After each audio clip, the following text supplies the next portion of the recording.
अस्सलामुअलैकुम स्टूडेंट, आज हम OSI layers and wireless network को डिस्कस करेंगे। अगर हम सेशन लेयर को देखें तो ये OSI मॉडल में फिफ्थ लेयर है। Establish, manage and terminate the communication session between two devices. ये क्लाइंट और सर्वर के दरमियान एक सेशन को एस्टेब्लिश करती है, जिसकी वजह से क्लाइंट सर्वर को रिक्वेस्ट सेंड करता है और सर्वर क्लाइंट के लिए रिस्पॉन्स जनरेट करता है। अगर हम फंक्शन ऑफ सेशन लेयर देखें तो वो है authentication, verifies the identity of the device और यूजर स्टार्टिंग द सेशन। ये अगर हम इसको देखें तो हम ऐसे देख सकते हैं कि एक वेबसाइट को विजिट किया तो वो सबसे पहले हमारे से यूजर नेम और पासवर्ड को डिमांड करेगी। उनको वेरीफाई करने के बाद वो हमें ऑथेंटिकेट करेगी कि हम उसको यूज कर सकें। ऑथराइजेशन, ऑथेंटिकेट करने के बाद पार्टी हमें ऑथराइजेशन देगी, जिसकी वजह से हम उसके रिसोर्स को यूज कर सकते हैं। सेशन रिस्टोरेशन, सेशन रिस्टोरेशन को हम ऐसे ले सकते हैं जैसे अगर किसी भी वजह से हमारा सिस्टम शट डाउन हो गया और हम दोबारा उसको पावर ऑन करते हैं, तो जैसे हम पहले क्रोम यूज कर रहे थे तो क्रोम को ओपन करेंगे, उसके साइड पे लिखा आएगा restore because it not properly shut down, और जब हम उसको रिस्टोर पे क्लिक करेंगे तो हमारा सेशन दोबारा से रिस्टोर हो जाएगा और जितने भी टास्क हम कर रहे थे वो विजिबल होना स्टार्ट हो जाएंगे। Session layer webinar flow control को भी मैनेज करता है। The other is presentation layer. ये OSI मॉडल में 6 लेयर है, translate, secure and compress data so two system with different formats can understand each other. जैसे होस्ट ए ने different format use किया डेटा के लिए, होस्ट भी डिफरेंट फॉर्मेट को यूज करता है, तो ये दोनों में कोड कन्वर्जन कर देती है ताकि डेटा को अच्छे से अंडरस्टैंड किया जा सके। Second is encryption and decryption for security purpose. Compression, ये हमारे डेटा को कंप्रेस करता है ताकि बैंडविड्थ को सेव किया जा सके और स्पीड अप डिलीवरी की जा सके, लेकिन बाज़ औक़ात कंप्रेशन की वजह से अगर हम दोबारा डेटा को अनजिप करें तो हमारा डेटा भी लॉस हो सकता है। The next application layer, OSI model layer 7।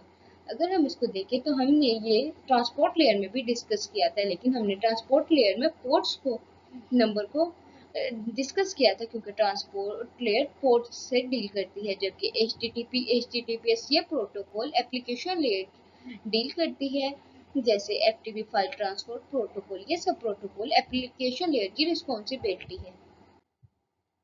Next part is wireless networks. Wireless communication, transmission of data between devices without physical cable using electromagnetic waves. अगर हम इसकी टाइप्स को देखें तो ये है wireless personal area network, wireless local area network, wireless metropolitan area network, wireless wide area network.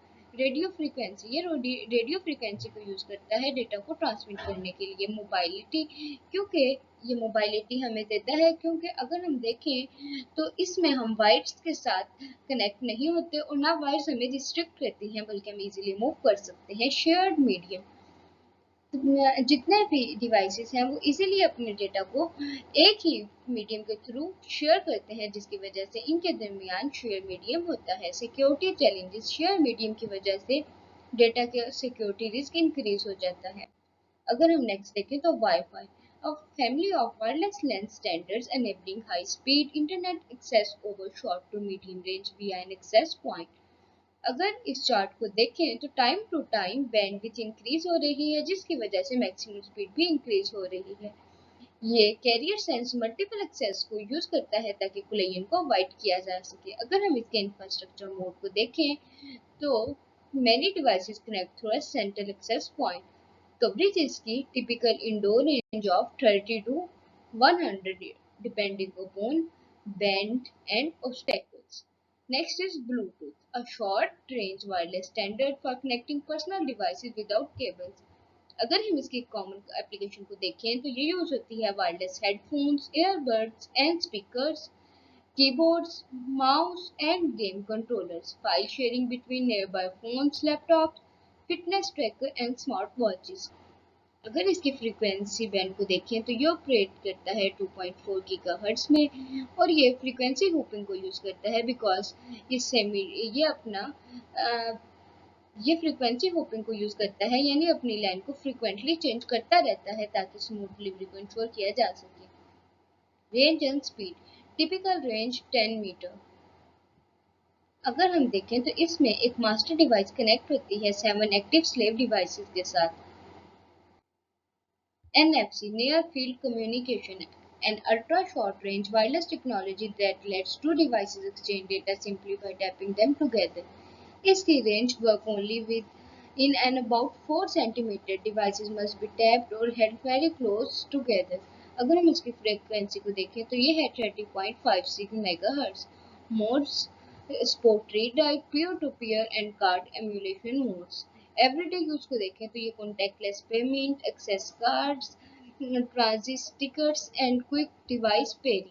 ZigBee, a low power low data rate wireless mesh standard, यानी ये mesh टेक्नोलॉजी को यूज करता है।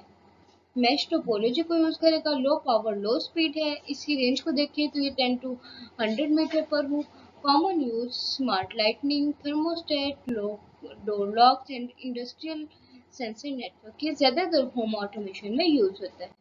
Next is cellular network 3G 4G 5G। ये different net generation of network different technology को use करते हैं। ये पीक स्पीड रिप्रेजेंट करती है कि कितनी स्पीड है और लेटेंसी डिले को रिप्रेजेंट करती है। Wireless local area network, wireless local area network के इंफ्रास्ट्रक्चर को देखें। Devices connect via central access point at bridges of wide LAN internet. Devices connect directly to each other peer-to-peer with no access point. Each wireless is identified by a server-side identifier broadcast by AP. Security के लिए encryption का use होता है। Mobile IP, a protocol that lets a mobile device keep its permanent IP address while roaming across different networks. इसमें हम home agent, foreign agent, care of address and turning जैसे concept को देखते हैं। Next is wireless security. हम देखते हैं कि वायरलेस नेटवर्क में शेयर्ड मीडिया होता है और ये किसी भी कोटिंग के बगैर डेटा को ट्रांसमिट करते हैं, जिसकी वजह से सिक्योरिटी रिस्क बढ़ जाता है। इसलिए अटैक फर्स्ट में अटैकर इंटरसेप्ट कर लेते हैं अनइनक्रिप्टेड ट्रैफिक को। नेक्स्ट में फेक एपी स्ट्रिक्स मीन फेक वाईफाई को जनरेट करते हैं और जब यूजर अपना डेटा वाईफाई से कनेक्ट करके अपना डेटा को सेंड करते हैं तो वह डेटा को यूज कर लेते हैं। The next one jamming interface disturb legitimate wireless communication in so इसकी वजह से हमें पता चला कि इंक्रिप्शन बहुत ज़्यादा ज़रूरी है, जो हमें कॉन्फिडेंशियलिटी, इंटीग्रिटी, ऑथेंटिकेशन और अवेलेबिलिटी प्रोवाइड करेगी। कॉन्फिडेंशियलिटी ये है कि डेटा को ऐसे इंक्रिप्ट किया जा सके कि सिर्फ जिन पार्टी तक डेटा को पहुंचाना है वही रीड कर सके। इंटीग्रिटी के data as it is receiver तक पहुंचे और उसमें कोई टेम्परिंग ना हो। ऑथेंटिकेशन रिप्रेजेंट करता है verified device user identity before granting access और अवेलेबिलिटी के डिनाइल ऑफ सर्विसेज ना हो ऑथेंटिकेट यूजर के। Next is VPA vs VPA 2 vs VPA 3। अगर हम इनके देखें तो ये रिलीज कब हुआ 2003, 2004, 2018। देन इंक्रिप्शन के कौन से इंक्रिप्शन के कैसे इंक्रिप्शन को यूज करते हैं की एक्सचेंज, इसमें प्रीशेयर्ड की एक्सचेंज होती है। 4-वे हैंडशेक ये यूज करता है SAE को।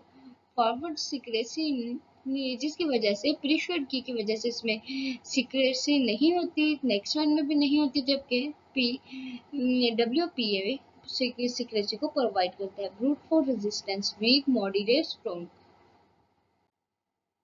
Thank you for watching.